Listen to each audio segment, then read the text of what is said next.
నమస్తే welcome to ప్రజా చైతన్యం। ఏపీలో రాజ్యసభ ఉప ఎన్నిక నోటిఫికేషన్ విడుదలైంది। వైసీపీ ఎంపీగా సాయిరెడ్డి రాజీనామాతో ఈ ఉప ఎన్నిక జరగనుంది। ప్రస్తుతం అసెంబ్లీలో ఉన్న సంఖ్యాబలంతో ఈ స్థానం కూటమికే దక్కనుంది। సాయిరెడ్డి రాజీనామా వెంటనే ఈ స్థానం పైన ఢిల్లీ నేతలు స్పష్టత ఇచ్చారు। ఏపీలో కూటమిలోనే కొనసాగుతూనే బీజేపీ పట్టు పెంచుకుంటోంది। సాయిరెడ్డి విషయంలోనూ అనూహ్య నిర్ణయాలు జరిగే అవకాశం కనిపిస్తోంది।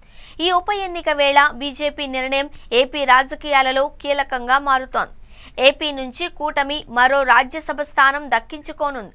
వైసీపీ నేత సాయిరెడ్డి రాజీనామాతో ఖాళీ అయిన రాజ్యసభ స్థానానికి ఎన్నికల సంఘం షెడ్యూల్ విడుదల చేసింది। ఈ నెల 22న నోటిఫికేషన్ జారీ కానుంది। 29వ తేదీ వరకు నామినేషన్లకు చివరి గడువు। వైసీపీకి సంఖ్యాబలం లేకపోవడంతో ఏకగ్రీవంగానే ఎన్డీఏ సీటు గెలుచుకోనుంది। కాగా కూటమి నుంచి రాజ్యసభకు వెళ్లే కొత్త అభ్యర్థి ఎవరు? రాజ్యసభ విషయంలో మాత్రం బీజేపీ పట్టు బిగించింది।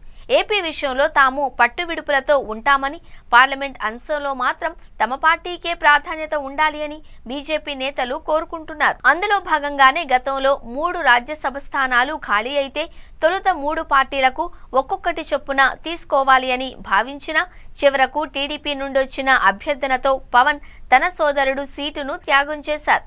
బీజేపీ ఖాతాలో ఇప్పుడు విజయసాయిరెడ్డి రాజీనామాతో మరో రాజ్యసభ సీటు కూటమికి దక్కనుంది।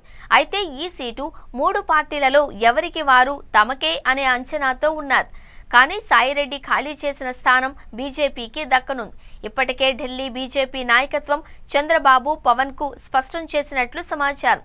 సామాజిక సమీకరణాల ఆధారంగా రాజ్యసభకు అభ్యర్థుల ఎంపిక చేయాల్సి వస్తోంది। వైసీపీ నుంచి 3 బీసీ రాజ్యసభ ఎంపీలు కూటమిలో చేరారు। తిరిగి 3 సీట్లలో 2 బీసీ వర్గాలకే కేటాయించారు। ఇప్పుడు రెడ్డి వర్గానికి చెందిన సాయిరెడ్డి రాజీనామాతో అదే వర్గానికి రాజ్యసభ సీటు ఇవ్వాలని భావిస్తున్నారు। కొత్త అభ్యర్థి జూన్ 2028 వరకు ఎంపీగా కొనసాగే అవకాశం ఉంటుంది। సీమ ప్రాంతానికే బీజేపీ ఈ సీటు తీసుకోవాలి అని ఇప్పటికే నిర్ణయించింది। బీసీ వర్గానికి చెందిన ఆర్ కృష్ణయ్యకు ఏపీ నుండి రాజ్యసభకు పంపిన తెలంగాణలో ఆయన సేవలు వినియోగించుకోనుంది। అదేవిధంగా ఏపీ నుంచి సాయిరెడ్డి స్థానంలో బీజేపీ నుండి 3 పేర్లు బలంగా ప్రచారంలో ఉన్నాయి। అందులో మాజీ సీఎం కిరణ్ కుమార్ రెడ్డి, జీవీఎల్ నరసింహరావుతో పాటుగా ఒక ప్రముఖ పారిశ్రామికవేత్త పేరు ప్రచారంలోకి వచ్చింది। ఇదే సమయంలో సాయిరెడ్డి సైతం బీజేపీ నేతలతో టచ్లోకి వెళ్లినట్లు ఆ పార్టీ నేతల సమాచారం। సాయిరెడ్డి బీజేపీలో చేరేందుకు టీడీపీ నుంచి అభ్యంతరం వస్తూ ఉండడంతో ఆయన చేరిక ప్రక్రియ ఆలస్యమైంది అని చెబుతున్నారు। లిక్కర్ కేసులో సాయిరెడ్డికి మరోసారి నోటీసులు జారీ అయ్యాయి।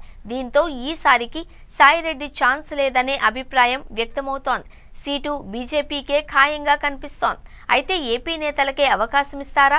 ఇతర రాష్ట్రాలలో ఎన్నికల కారణంగా అనూహ్యంగా కొత్త వారికి ఛాన్స్ ఇస్తారా అనేది ఇప్పుడు ఆసక్తికరంగా మారుతోంది।